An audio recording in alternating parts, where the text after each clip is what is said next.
karena kasus kekufuran saja, malas beribadah, tidak mau jadi orang baik. Hanya itu sederhananya. Lalu kenapa teman-teman? Apapun waswas syaitan yang mengatakan orang beriman itu susah, itu bohong semuanya. Demi Allah orang beriman itu bahagia, tenang.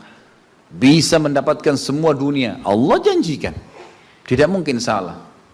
Kita melihat orang-orang yang tinggal di Timur Tengah, Allah berikan kekayaan. Banyak orang di Indonesia juga, orang di Asia Tenggara yang memang beriman sama Allah banyak. Saya berjalan dengan orang-orang yang pergi umroh, pergi haji, banyak orang mampu.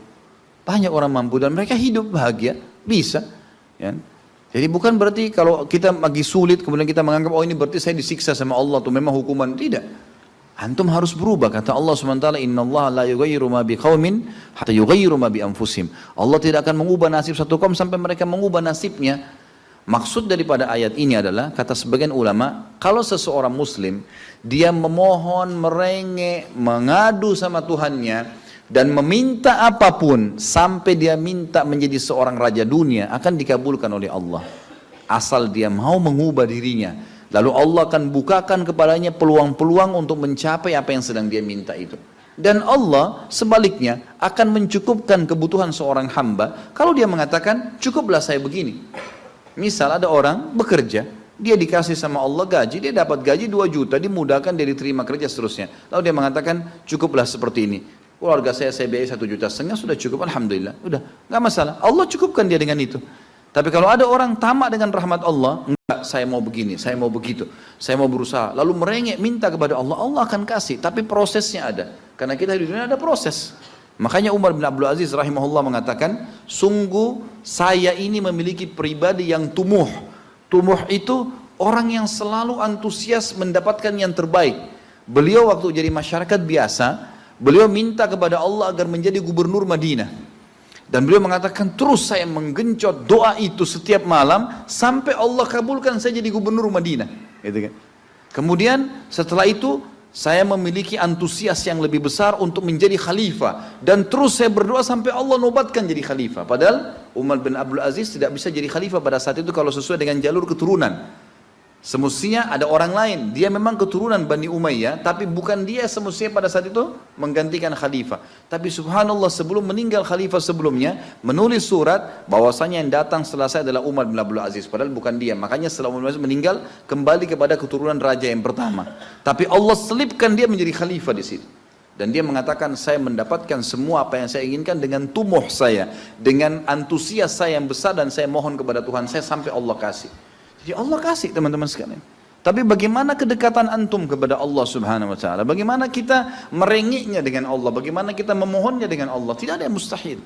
Coba terus minta sampai Allah kasih. Karena setiap seseorang hamba mengucapkan Rabbana atau Allahumma, atau kita mengatakan dalam maksudnya ya Allah, wahai Tuhanku. Begitu kita mulai memohon, itu sudah ada garis startnya ucapan kita. Ada garis finishnya. Tinggal antum sabar sampai garis finish enggak? Banyak orang berdoa baru pertengahan sudah berhenti dengan alasan Allah belum kasih. Allah mau lihat ini orang benar nggak, serius nggak. Sama rasionalnya gini, kalau kita kuliah, begitu kita sudah daftar kuliah, sudah ada kan prediksi kita 4 tahun tamat S1 kan? Oh iya semester 1, semester 2, semester 3, sampai semester 8 misalnya. Ini yang saya tahu pada saat kami S1 di Madinah begitu ya. 1 tahun 2 semester, 1, 2. Tahun kedua 2, 3 dan 4 sampai semester 8 selesai S1. Baik, kita begitu daftar pertama sudah tahu saya akan kuliah 4 tahun nih. Kalau saya lulus selama 4 tahun saya akan lulus menjadi S1. Kita sudah tahu kan. Kalau ada orang baru tingkat 2 sudah berhenti kuliah, dia sendiri berhenti. Itu sama rasionalnya orang kalau berdoa tuh. Kalau merengek sama Allah. Sabar sampai titik klimaksnya, kita akan dapat ijazahnya, kita akan dapat apa yang kita inginkan, gitu kan? Tapi kalau orang terburu-buru, tergesa-gesa, dia tidak dapat. Jadi selalu tamak terhadap rahmat Allah. Dan itu bagian daripada ibadah. Allah SWT menyuruh kita tamak dengan rahmatnya. Ya. Kita disuruh berdoa dengan khaufan wa tama'a. Khauf, takut dengan azabnya Allah, jangan masuk neraka, dan tamak terhadap rahmat Allah. Minta terus agar Allah SWT memberikan kepada kita rahmat yang luas, ditambah, diberikan karunia. Antusias teman-teman sekalian. Orang mukmin itu selalu optimis. Tidak ada kata-kata pesimis, tidak ada kata-kata putus asa, nggak ada kata-kata dendam. Berlalu qaddarallah ma syaa fa'al. Allah sudah takdirkan dan sudah terjadi. Kata Nabi SAW, kalau terjadi sesuatu pada kalian, katakan Allah sudah takdirkan, sudah terjadi. Buka lembaran baru, jalan sekarang, gitu kan? Sampai kata Nabi SAW yang memotivasi kita, kalau di tangan seseorang di antara kalian sebuah bibit, dan dia tahu, bibit pohon, dan dia tahu besok kiamat, tetap dia tancapkan,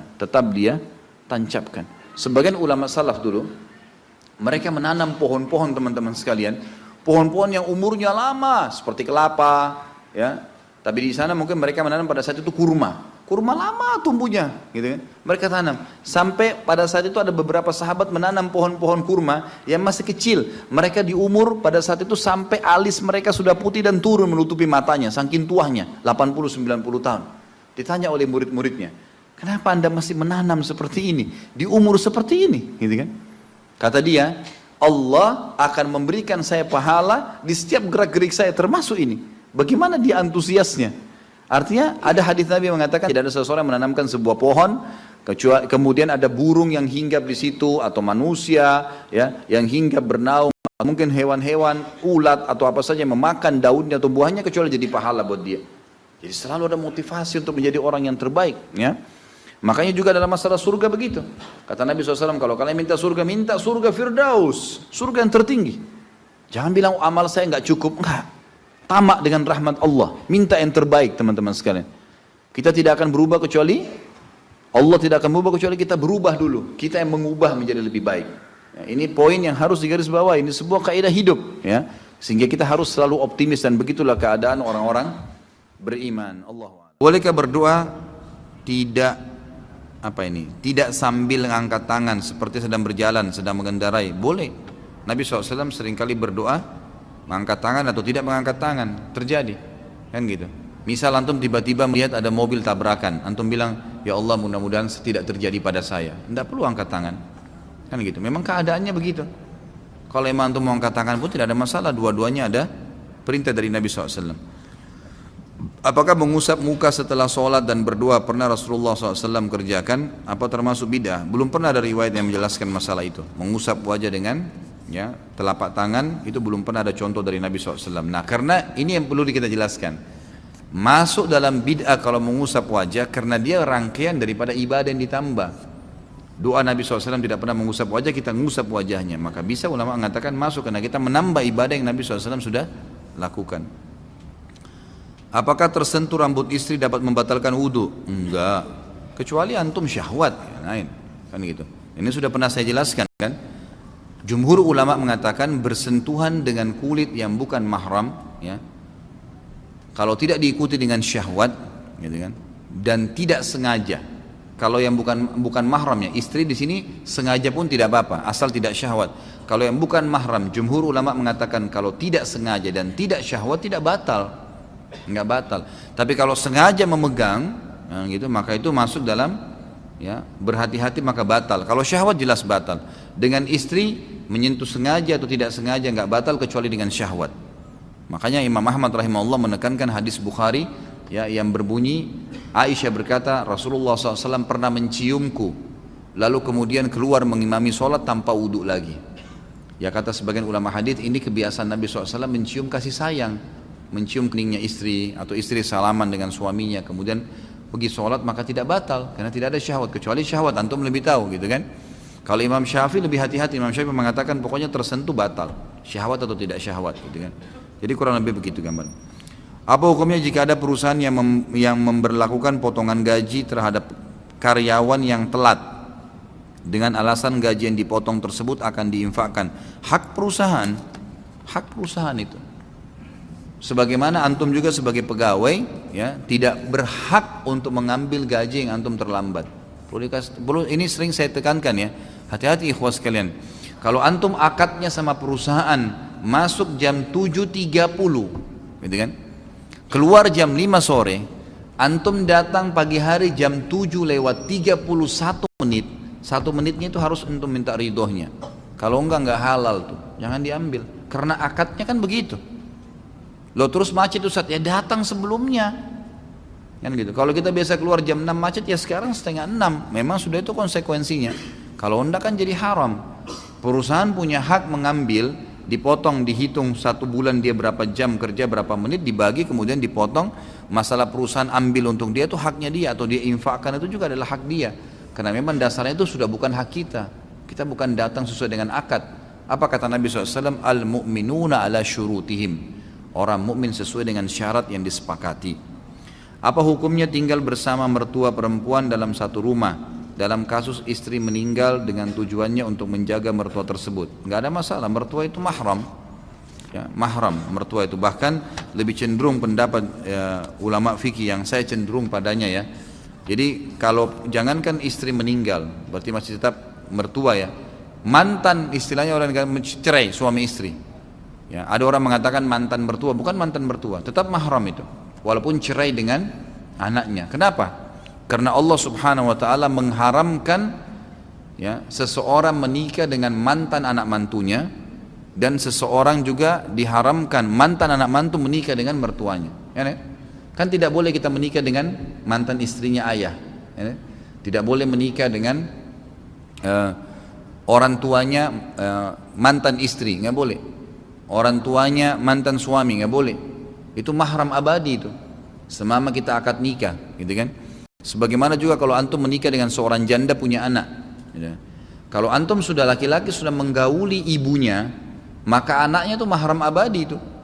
Walaupun antum cerai sama ibunya, tidak boleh nikah sama orang perempuan ini yang anaknya dulu istri kita. Udah nggak boleh, gitu kan? Tidak boleh sama sekali. Begitu juga dengan perempuan menikah dengan seorang laki-laki, duda punya anak, dia sudah digauli oleh suaminya, ayahnya anak laki-laki itu jadi mahram buat dia, walaupun cerai dengan suaminya, karena tidak boleh nikah lagi. Ya kan? Seperti itu.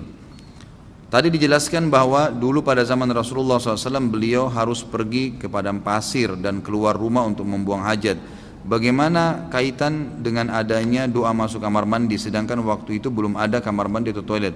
Jadi apa, semua sifatnya insidental ya. Apa yang sudah dibentuk, misalnya antum ambil pelapa-pelapa kurma, kalau kayak zaman dulu diniatkan untuk menjadi WC, mau buang air besar, ya itu di situ dibaca doa. Bukan berarti WC itu harus sebuah kotak kayak kita sekarang. Kalau sekarang kan lebih rapi saja. Apapun sudah diniatkan. Antum punya rumah 100 meter, kan gitu. Misal 10 kali 10 meter.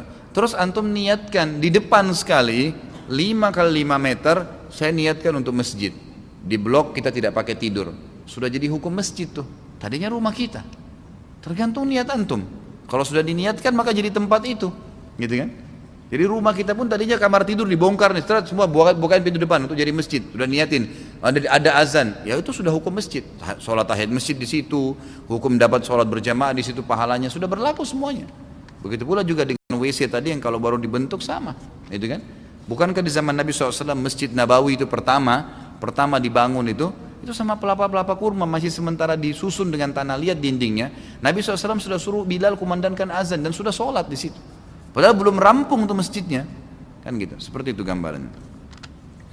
Saya mau nanya, apakah ada hukum tentang tulisan atau pajangan atau bingkai ayat-ayat Al-Quran yang menjadi hiasan di rumah-rumah? Maksudnya hukumnya boleh atau tidak? Ya ulama sebenarnya ya lebih cenderung menganggap ini adalah perbuatan yang mubah, boleh-boleh saja, gitu kan. Tetapi jangan dianggap itu bisa memberikan manfaat atau madarat. Jadi ayat kursi itu sebesar apapun antum tulis, gitu kan, 10 kali 10 meter di rumah tidak bisa ngusir syaitan, gitu. Jadi jangan anggap bisa ngusir syaitan.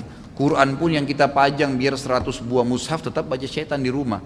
Sedangkan kita lagi baca Quran bisa ngantuk, masih bisa digoda sama syaitan. Mengusir syaitan dengan membacanya, gitu kan. Jadi tidak benar itu sering diceritakan di film-film di Indonesia kalau Quran ditempelin teriak-teriak syaitannya, gitu kan.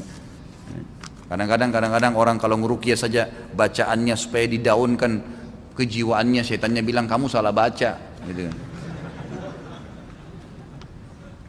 Bolehkah kita menggunakan media gambar seperti di atas bertuliskan terjemahan ayat Al-Quran dan hadis tanpa kalimat Arabnya sebagai sarana syiar agama Islam di media sosial? Boleh saja, nggak ada masalah. Gambar jalan, ada pohon, kemudian ditulis ayat atau hadis. Ya itu insya Allah tidak ada masalah. Yang penting jangan ada gambar yang berjiwa ya, manusia, hewan, jin, dan di sini ulama masukkan juga malaikat. Lalu bagaimana pandangan Islam terhadap hukum memajang gambar seperti di atas pada dinding rumah atau dicetak di baju? Sudah pernah saya jelaskan, tidak ada masalah. selama itu bukan yang berjiwa, nggak ada masalah. Antum punya baju kaos, gambarnya pohon, nggak apa-apa. Gambarnya building, nggak apa-apa. Tulisan, nggak ada masalah. Jangan gambar harimau, gitu kan? Gambar orang, nggak usah. Segala sesuatu yang terjadi pada diri kita itu atas izin kehendak Allah. Ini sahihkah? Jawabannya iya. Pertanyaan tersebut mau ana pakai untuk memberi nasihat kepada orang yang selalu khawatir dalam melakukan segala sesuatu dan jadi lambat sekali dalam bertindak. Contoh, saat mencuci tangan diulang-ulang karena khawatir belum bersih. Saat memakai baju lama sekali karena dicek dulu ada serangga atau tidak. Saat wudhu baca doa diulang-ulang dan jadi lama karena khawatir. Ini bukan khawatir, ini was-was dari syaitan. Alladhi yuwaswisu fi sudurin nas, waswasa. Itu bisikan syaitan, nggak boleh ragu. Dan itu akan dihilangkan dengan keyakinan. Ya, dalam hadis dikatakan al-yakinu yazilu syak atau yuzalu syak. Ya. Al-yakinu yazilu syak. Kalau tidak salah begitulah fatihah Nabi SAW. Saya tahunya kurang lebih seperti itu ya. Jadi keyakinan akan menghilangkan keraguan-raguan. Jadi keraguan itu harus dilawan dari syaitan, nggak boleh. Ya, nggak usah was-was. Kita memang disunnahkan kalau mau tidur mengebas selimut. Iya, memakai baju ragu ada serangga dikebas sekali pakai Bismillah, gitu kan? Udah selesai gitu. Ya, nggak usah terlalu khawatir dengan serangga. Siapa yang lebih besar, Anda atau serangga? Nah. Apa ini? Saudara yang perempuan pada waktu di asrama tidur satu kamar dan tidak pernah buka jilbab. Kawannya satu kamar orang non muslim merasa tersinggung, bagaimana solusinya? Ya itu hak dia. Orang non muslim mau tersinggung terserah dia tersinggung. Apa hubungannya? Kan gitu. Nggak usah pikirin apa orang bilang. Kalau anda merasa membuka jilbab takut khawatir fitnah, maka nggak usah buka. Hak kita itu. Jangankan sama dengan wanita non muslim. Wanita muslim aja kita punya hak untuk tidak memperlihatkan. Hak kita bebas itu. Kan gitu. Boleh hukumnya mubah memperlihatkan yang mubah saja. Ya itu ulama sudah pernah saya jelaskan dari pundak ke atas, leher ke atas, ya, siku ke bawah, gitu kan, dan lutut ke bawah. Ini yang boleh dilihat, sama mahram pun ini boleh dilihat, kecuali suami.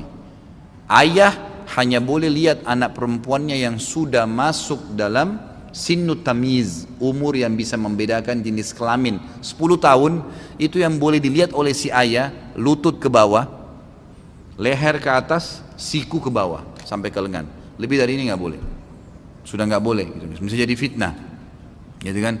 Sama halnya ibu-ibu juga begitu, akhwat tidak boleh lagi memperlihatkan kecuali ini kepada anak laki-lakinya, seperti itulah. Dan sudah pernah saya jelaskan sampai ke masalah kecuali suami istri ya, sampai masalah jenazah saja, kalau ada laki-laki meninggal, anaknya yang perempuan tidak boleh mandikan jenazah anak ayah laki-lakinya, ayahnya dia. Anak perempuan, anak laki-laki nggak boleh mandikan jenazah ibunya, yang boleh suami istri atau sesama jenis. Ya, karena ini memang sudah batas, nggak boleh, memang sudah nggak boleh lagi. Ini sesuai dengan sabda Nabi SAW, perintahkan anak kalian, ya, sholat di umur 7 tahun dan pukullah mereka di umur 10 tahun dan ini saksi bahasan, pisahkan mereka di ranjang. Kata ulama pisahkan di ranjang artinya tidak boleh lagi saling melihat, ya, tidak boleh lagi tidur bersama-sama. 10 tahun itu sudah nggak boleh, termasuk nggak boleh tidur sama orang tuanya. Bila kita berbuat kebaikan, apakah pahala kita akan sampai kepada orang tua kita yang sudah meninggal? Dan apakah benar bila kita berbuat dosa, maka dosanya pun akan terhubung dengan orang tua yang sudah meninggal?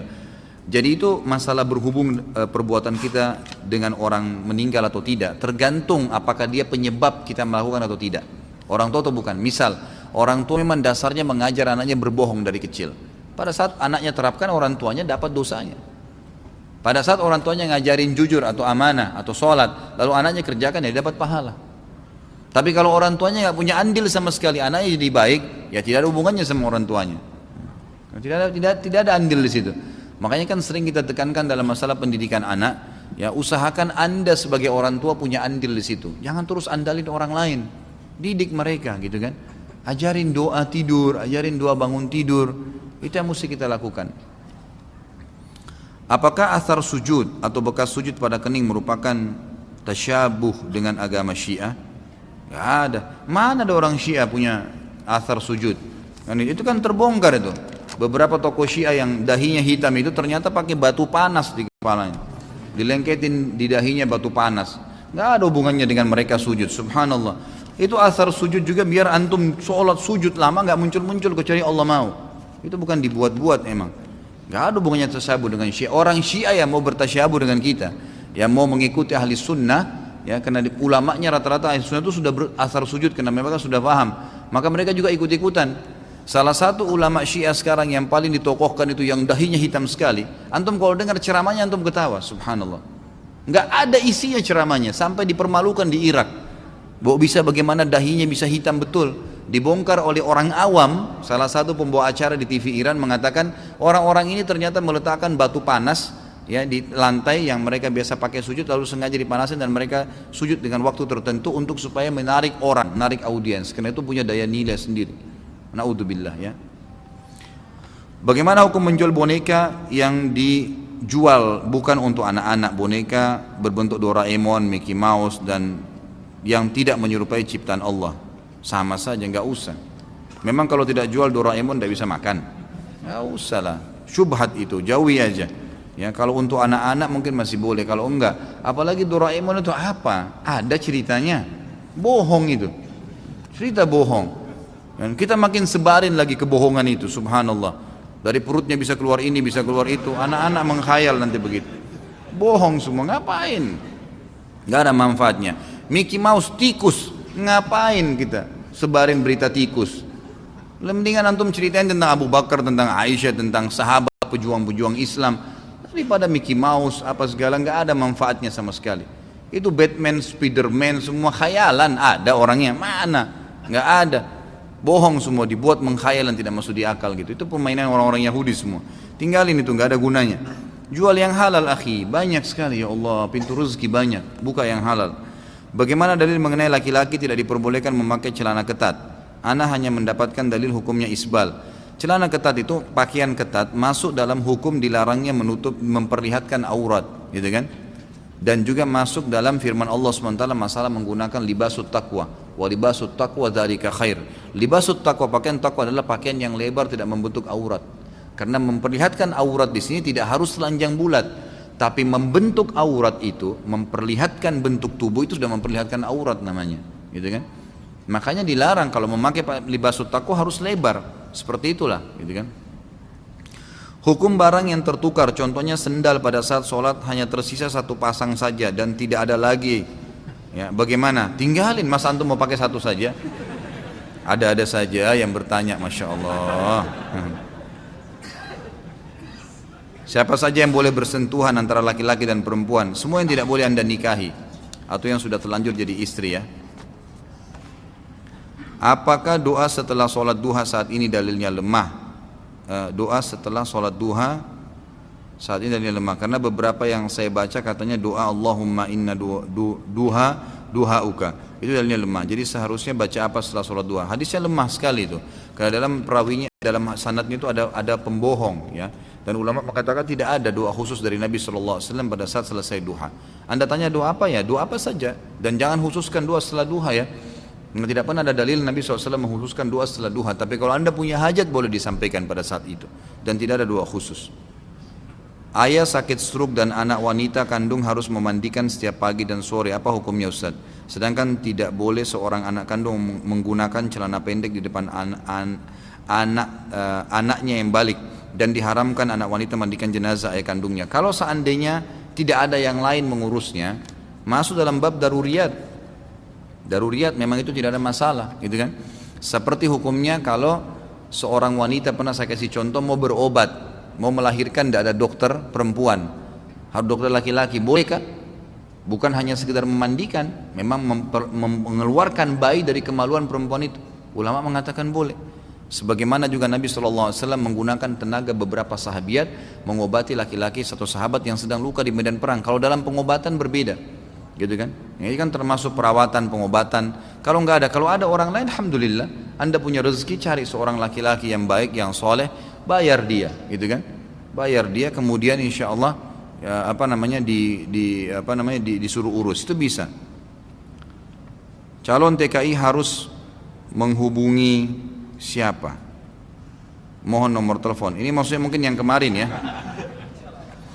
Oh, yang saya iklanin kemarin yang kalau mau kerja tukang besi dan tukang kayu ya, silakan hubungi ke HP saya, gitu kan. Nanti insya Allah setelah hubungin saya insya Allah, nanti saya akan hubungkan setelah saya data beberapa orang ikhwah, saya ambil data-datanya, nanti saya akan bawa ketemu dengan sepupu ayah saya langsung, kemudian nanti antum akan ada pengetesannya. Setelah antum tes lolos, antum silahkan berangkat insya Allah. Dan ini dalam setiap hari ini selalu ada pengetesan dan selalu ada, kalau nggak salah kemarin pemberangkatan ada 600-800 orang gitu.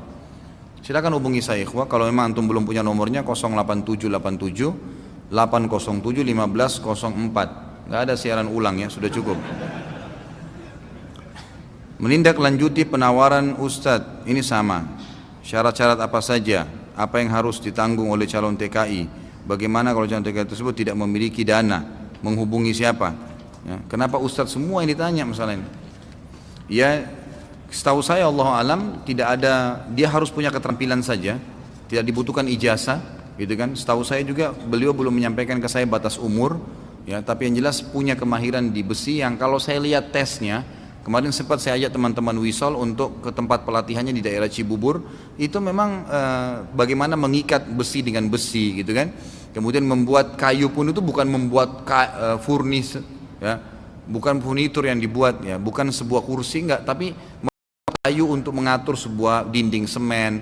Hanya begitu saja yang saya lihat tesnya dari orang-orang Timur Tengah yang datang kemarin, dan banyak sekali ya dari kaum muslimin yang berhasil ke sana, nggak ada masalah. Tapi kalau bagi saya sih sebenarnya saya berani iklanin di pengajian ini karena saya tahu sumbernya itu dari sepupu ayah saya sendiri, dan kemudian orangnya terpercaya di keluarga kami ya. Kemudian juga ini karena Masjid Haram. Kalau kerja di Saudi secara umum saya nggak repot-repot ngurus gitu. Tapi karena antum bisa sholat 5 waktu di Masjid Haram, azan antum pasti berhenti, tinggal sholat saja, karena pasti berhenti. Antum dilarang bekerja kalau lagi azan gitu kan. Antum bisa sholat malamnya setelah 8 jam kerja, antum bisa istirahat, bisa hadir di halaqah para ulama, bisa belajar bahasa Arab, kan 2 tahun kan gitu. Setahu saya begitu. Kalau masalah anggaran biaya nanti antum bisa bicara sama orangnya langsung insya Allah gitu kan. Nanti setelah saya data beberapa orang, karena saya bilang sama dia nanti saya data beberapa orang dulu, baru kemudian saya bawa kepada dia gitu. Saya mau tanya, jika kita sudah berusaha rajin ibadah, sholat, puasa, zikir, wudhu, tapi masih saja mudah marah pada sesuatu yang sepele saja, bagaimana menurut Ustadz? Bagaimana solusinya agar tidak marah? Hubungi Ustadz Sahal. Ustadz di Ruqyah ya. Ya. Mungkin sampai situ dulu karena ini pertanyaannya masih banyak dan insya Allah waktu sudah jam 9 lewat. Jadi selama ini saya suka bicara masalah Ruqyah. Ini kebetulan beliau hadir, silakan. Bisa dikontak langsung kalau ada yang bermasalah, suka mimpi buruk, suka banyak syaitannya, malas ibadah. Nah ini tiap hari bunuh syaitan, jadi bisa dihubungin. Kemudian juga kemarin jazakallah khair ada salah seorang ikhwah yang sudah 2 kali memberikan saya baju. Yang antum lihat ini dikasih hadiah oleh beliau. Saya mengatakan jazakallah khair dan saya merasa cocok. Kalau ada yang suka nanti bisa dihubungin. Saya nggak tahu hadir nggak malam ini orangnya gitu. Saya nggak tahu dikasih karena supaya saya pakai saja atau untuk promosikan. Saya sampaikan apa adanya gitu ya. Baik, sampai di sini insyaallah semoga Allah berkahi majelis kita. Kalau ada benar dari Allah, kalau ada salah dari saya mohon dimaafkan. Subhanakallahumma bihamdika asyhadu an la ilaha illa anta astaghfiruka wa atubu ilaik. Assalamualaikum warahmatullahi wabarakatuh.